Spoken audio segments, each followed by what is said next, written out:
وآخر دعواهم أن الحمد لله رب العالمين۔ رسول اللہ صلی اللہ علیہ وآلہ وسلم کے صحابی ابو منتفق ایک بڑا خوبصورت قصہ بیان کرتے ہیں، اور یہ روایت ہے صحیح الجامع کی 1039۔ صحابی بیان کرتے ہیں کہ میں مکہ میں آیا، اللہ کے رسول صلی اللہ علیہ وسلم کے متعلق میں نے سوال کیا۔ انہوں نے جواب دیا کہ آپ جس کی تلاش میں ہیں وہ ہستی تو میدان عرفات میں ہے۔ میں میدان عرفات میں پہنچا، میں آپ صلی اللہ علیہ وآلہ وسلم کے قریب آنا چاہا تو کچھ صحابہ نے مجھے روک دیا۔ میں نے کہا کہ میں تو اس ہستی کو ملنے آیا ہوں، تو آپ مجھے ملنے دو۔ چنانچہ میں اتنا قریب آپ کے ہو گیا کہ میں بھی سواری پہ سوار تھا اور اللہ کے رسول بھی سواری پہ سوار تھے۔ میری سواری کی گردن اور آپ صلی اللہ علیہ وسلم کی سواری کی گردن اکٹھی ہو گئی۔ میں نے کہا میں آپ سے صرف یہ پوچھنے آیا ہوں، نبئنی بما یباعدنی من عذاب اللہ ویدخلنی الجنہ۔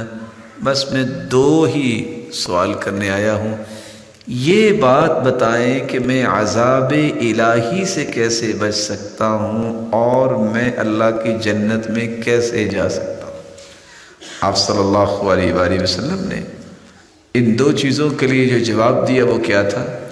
اعبد اللہ، عبادت صرف اللہ کی کرنا، ولا تشرک بہ شیئا، شرک نہ کرنا، واقم الصلاۃ، نماز کو قائم کرنا المکتوبہ جو فرض ہے، وَأَدِّ الزَّكَاةَ الْمَفْرُوضَةَ، اور فرض زکوٰۃ کو ادا کرنا، وَحَجِّ، حج کرنا، وَاعْتَمِرْ، اور عمرہ کرنا، وَصُمْ رمضان، اور رمضان کے روزے رکھنا، وَانظُرْ، اور غور سے دیکھنا، مَا تُحِبُّ أَن يَأْتُوهُ إِلَيْكَ فَافْعَلْهُ، جو تم چاہتے ہو نا کہ لوگ تیرے ساتھ یہ رویہ پیش کریں تو بھی وہی ان کے ساتھ پیش کرنا۔